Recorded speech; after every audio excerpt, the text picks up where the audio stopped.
नमस्कार दोस्तों, स्वागत है आप सभी का मेरे YouTube चैनल एडुटेरा पर। आज हम आपके लिए रीजनिंग सीरीज़ लेकर आए हैं। तो आइए इसका पहला प्रश्न देखते हैं। नीचे दिए गए पासा में अंक 6 के विपरीत फलक पर कौन सा अंक होगा। तो दोस्तों ये प्रश्न हमारा बहुत इम्पॉर्टेंट प्रश्न है, लगभग सभी परीक्षा में ये पूछा जाता है। तो चलिए ज़रा कोशिश करिए और उसके बाद मैं आपको इसका आंसर बताता हूँ। तो आप देख सकते हैं कि ये प्रश्न जहाँ से लिया गया है वो SCRA 2012 में पूछा गया है। तो जितने भी प्रश्न यहाँ पर हैं सभी बहुत इम्पॉर्टेंट हैं। तो इसमें आपको बताना है 6 के विपरीत पर कौन सा अंक होगा। तो आइए फटाफट कर लेते हैं। देखिए 6 पहले पासे पर आपको दिख रहा है 3 और 2, तो 3 और 2 उसके विपरीत हो नहीं सकते, तो ऑप्शन में से हम लोग कट कर देंगे। बचा हमारे पास 1 और 4। अब दूसरे पासे को देखते हैं। वहाँ आपको क्या दिख रहा है 6 के साथ में 2 और 4, 2 पहले काट चुके हैं, 4, तो हमारा उत्तर हो गया 1। तो ये आप देखते ही प्रश्न का उत्तर मार सकते थे, लेकिन फिर भी आपको समझाना यहाँ पर ज़रूरी था।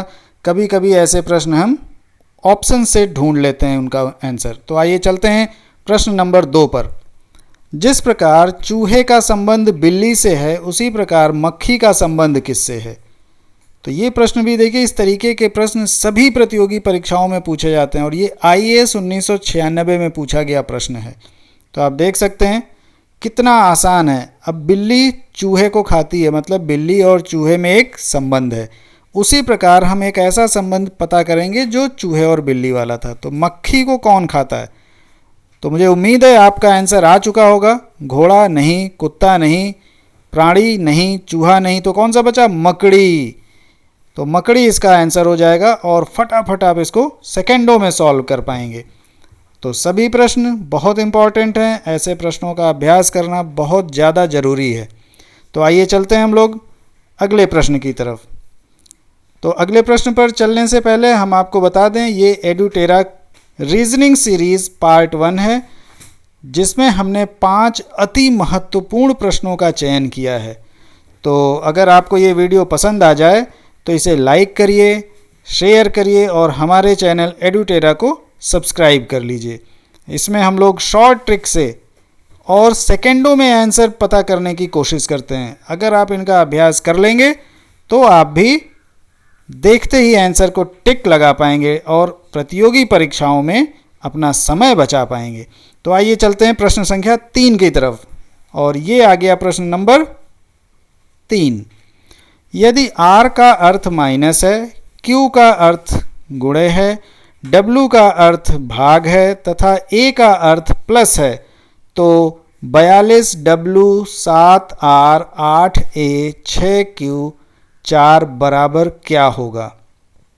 तो दोस्तों ये प्रश्न भी बहुत आसान है और लगभग सभी प्रतियोगी परीक्षाओं में पूछा जाता है। तो देखिए ये प्रश्न हमने जहाँ से लिया है वो SBI PO 2010 की परीक्षा में पूछा गया प्रश्न है।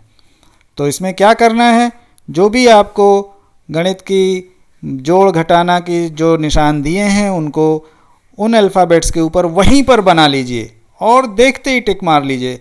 अब देखिए निशान बना लिया गया है, ठीक है, सारे चिन्ह लगा दिए गए हैं। अब अगर सॉल्व करना है तो 7 छंग 42, 8 6 चौक 24, तो इसका आंसर हो जाएगा 22। लेकिन आपको इसका नियम भी मैं बता देता हूँ। यहाँ हम लोग बॉडमेस का प्रयोग करेंगे। बॉडमेस, तो ये देखिए बॉडमेस एक नियम होता है। तो 7 छंग 42 हो गया, 6 - 8 + 24 और इसको सॉल्व करेंगे तो आंसर आ जाएगा 22 और ऑप्शन नंबर 3 पर टिक कर देंगे साथियों।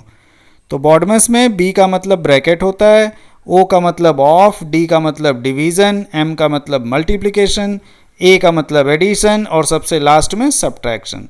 तो आइए चलते हैं हम लोग क्वेश्चन नंबर 4 की तरफ।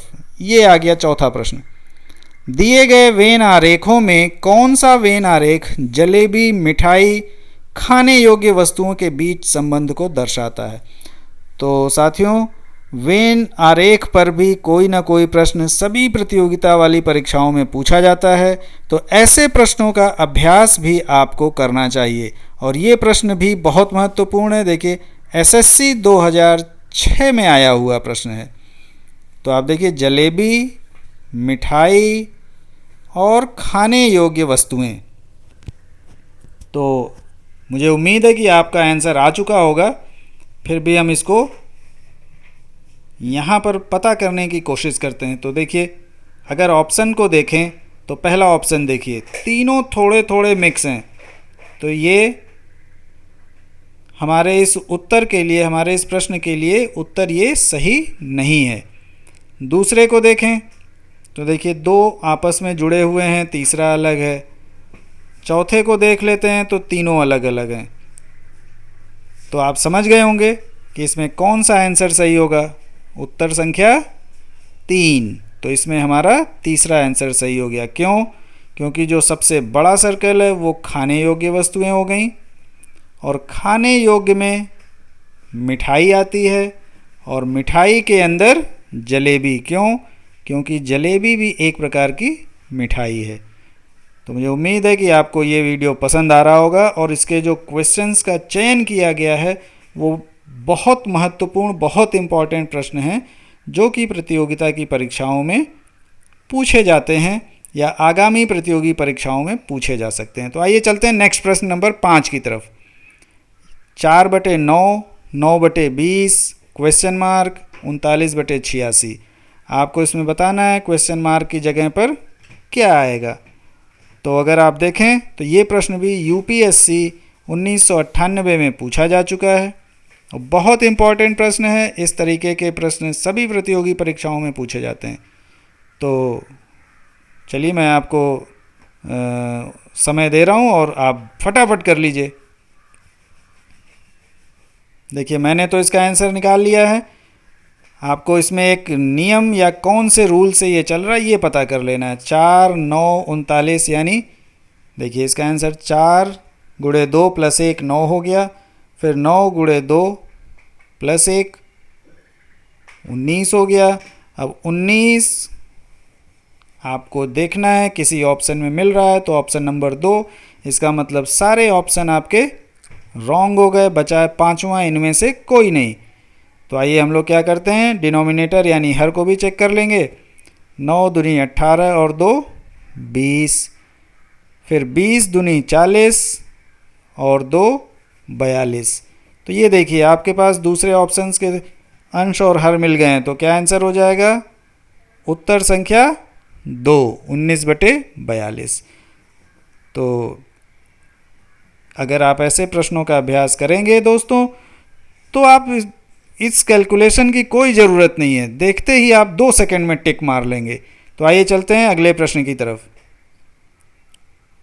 ये रहा प्रश्न संख्या 6। नीचे दिए गए पासे में अंक 3 के विपरीत फलक पर कौन सा अंक होगा? तो ध्यान से देखिए, और अगर आपको इसमें समझ में आ गया हो तो उसका आंसर आप लिख कर रख लीजिए।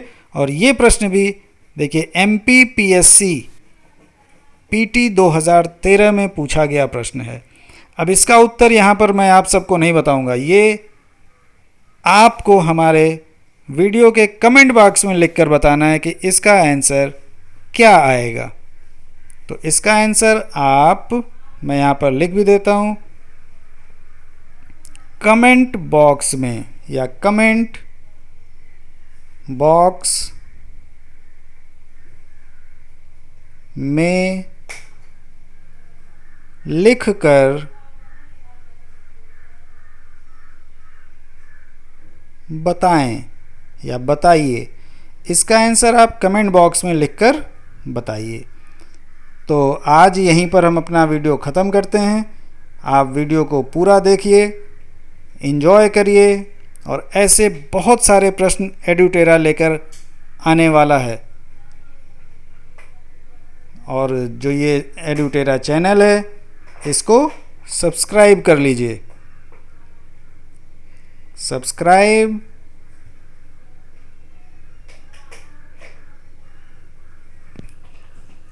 एडुटेरा।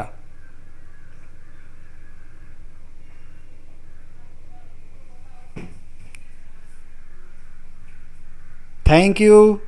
मिलते हैं हम लोग इसी तरीके से किसी नए वीडियो में और कुछ नए प्रश्नों के साथ। धन्यवाद।